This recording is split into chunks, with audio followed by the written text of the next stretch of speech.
Selamat pagi untuk kita semua. Terima kasih atas kesempatan yang diberikan kepada kelompok kami. Pada kesempatan ini, kami dari kelompok 1 akan mempresentasikan hasil praktikum kami tentang fisiologi hewan. Adapun tujuan dari praktikum ini yakni untuk mengidentifikasi bagian tubuh makhluk hidup. Bahan yang digunakan dalam praktikum yakni 5 ekor ikan dan 1 ekor ayam jantan. 5 ekor ikan terdiri dari 1 ikan sori, 2 ikan lele, 3 ikan tongkol, 4 ikan kerapu, 5 ikan bangkumis. Alat yang digunakan dalam praktikum yakni ember. Ember digunakan untuk menyimpan bahan yang sudah dibedah dan diamati. Yang kedua, pisau dan cutter digunakan untuk membedah ikan dan ayam. Yang berikut, kertas nasi digunakan sebagai alas di atas meja praktikum. Yang berikut, kertas HVS dan ballpoint digunakan untuk mencatat hasil identifikasi dalam praktikum. Yang berikut, mistar digunakan untuk mengukur bagian-bagian tubuh dari ikan dan ayam. Nah, langsung saja.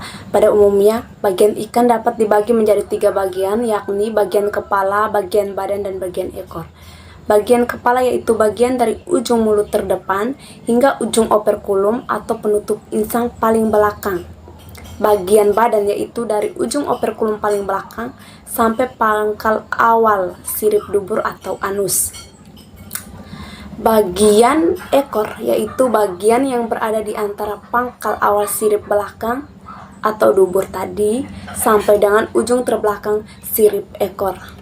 Nah, yang mau saya sampaikan di sini adalah laporan hasil dari salah satu jenis ikan yaitu ikan tongkol. Yang pertama kita lihat klasifikasi dari ikan tongkol yaitu ikan tongkol termasuk dalam kingdom Animalia, phylum Chordata, kelas Teleostei, ordo Perviformes, famili Scombidae, genus Eutinus, dan spesies Eutinus avanis. Nah, dalam praktikum tersebut ada 2 jenis pengukuran yaitu pengukuran meristik dan pengukuran morfometri. Ikan tongkol atau Eutinus avanis memiliki panjang total 37,9 cm.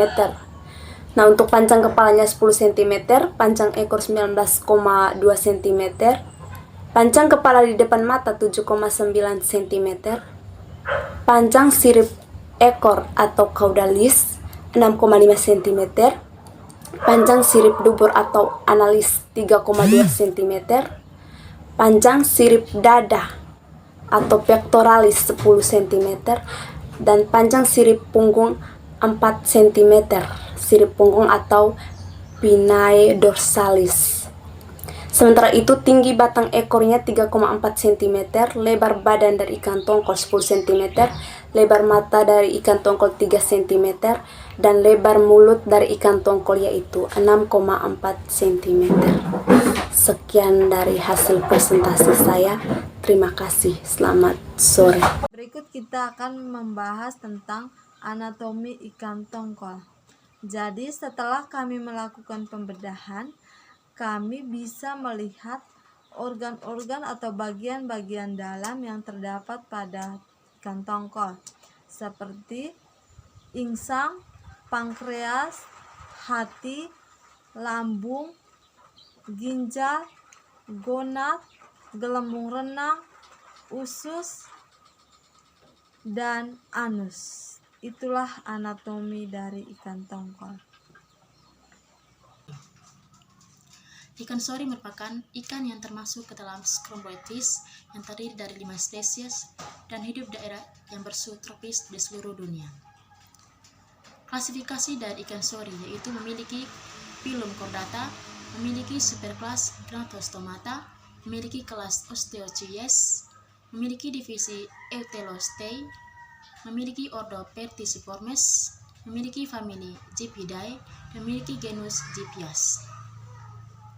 Ikan sori memiliki bentuk moncong seperti tombak dengan ujung rahang atas dan ujung rahang bawah sejajar.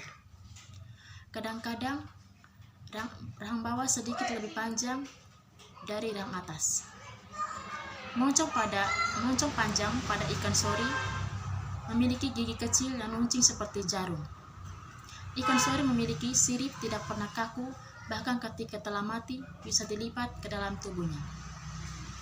Sirip dorsalnya tinggi dan tajam, tingginya lebih dari lebarnya tubuh ikan. Sirip ekornya besar dan berujung tajam. Berikut anatomi dari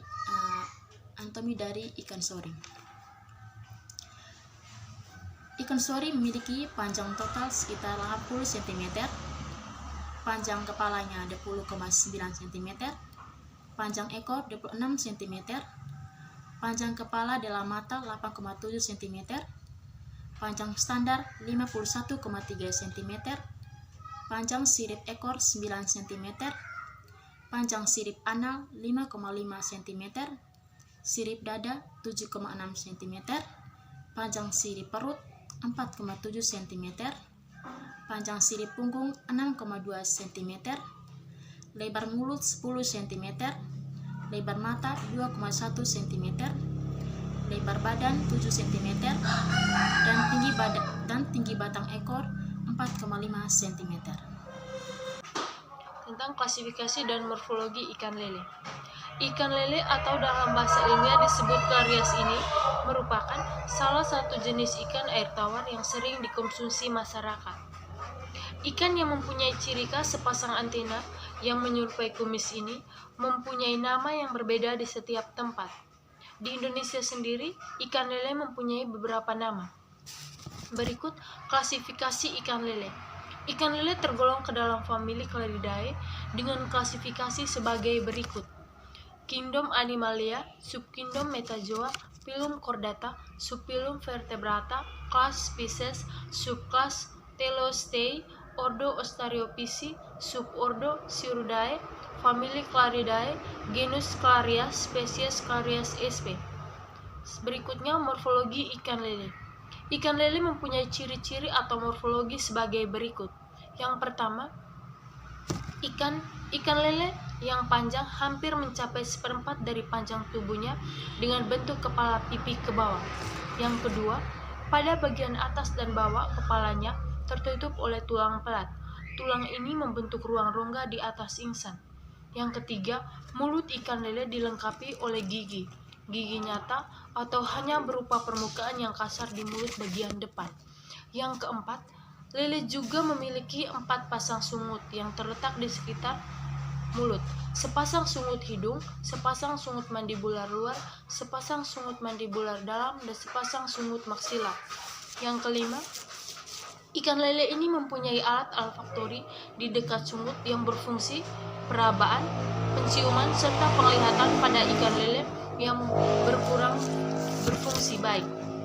Yang keenam, pada bagian mata ikan lele berbentuk kecil dengan tepi orbital yang bebas. Yang ketujuh, tubuh ikan lele berbentuk memanjang dengan agak bulat dan tidak mempunyai sisik. Yang kedelapan, badan lele pada bagian tengahnya mempunyai bentuk yang membulat, sementara bagian belakang tubuhnya berbentuk pipi ke samping. Yang kesembilan, sepasang sirip ikan lele berbentuk membulat dan tidak bergabung dengan sirip punggung maupun sirip anal. Sirip perut membulat dan panjangnya mencapai sirip dubur. Yang ke-10, bagian sirip dada lele dilengkapi sepasang duri tajam yang umumnya disebut dengan nama patil. Selanjutnya saya akan menjelaskan anatomi fisiologi dari ikan kerapu. Ikan kerapu merupakan salah satu ikan yang hidup di karang-karangan. Klasifikasi dari ikan kerapu yaitu kerajaan Animalia, Phylum Chordata, kelas Actinopterygi, ordo Perciformes, famili Serranidae, subfamili Epinephelus. Yang pertama, ciri morfologi dari ikan kerapu. 1. Bentuk tubuh pipi yaitu lebar, tubuh lebih kecil daripada panjang dan tinggi tubuh.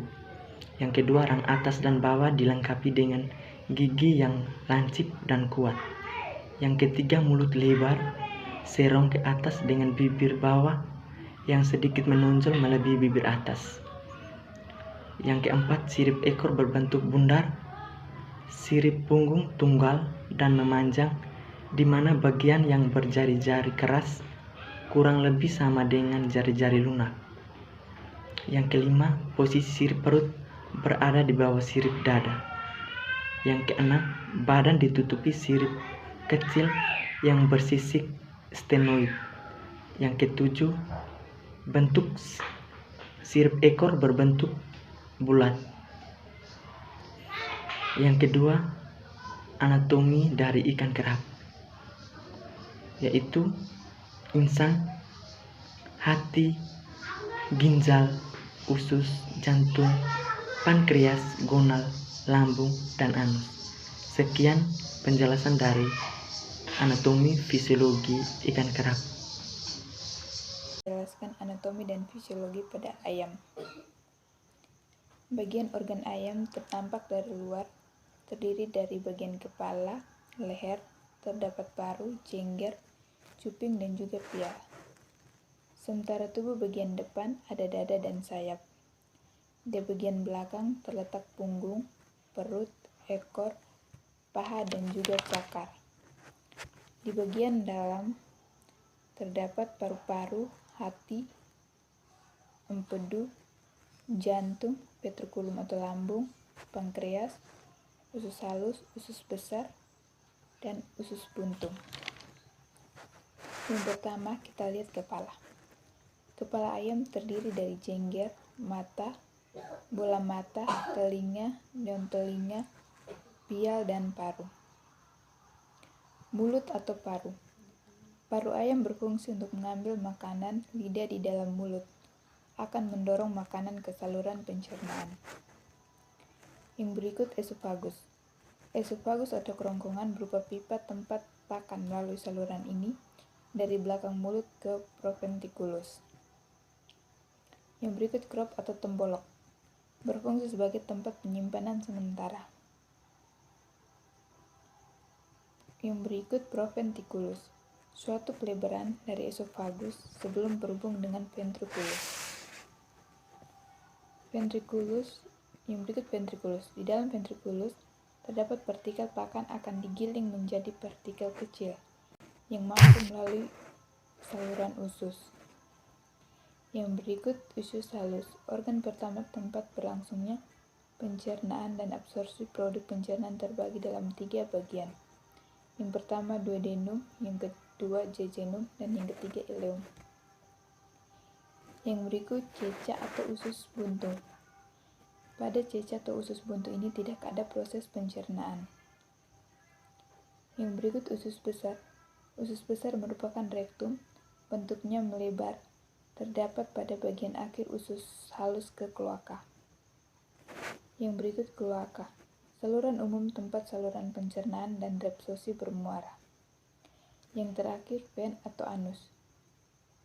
Ini merupakan lubang bagian luar dari kloaka. Sekian penjelasan singkat dari saya tentang anatomi dan fisiologi pada ayam.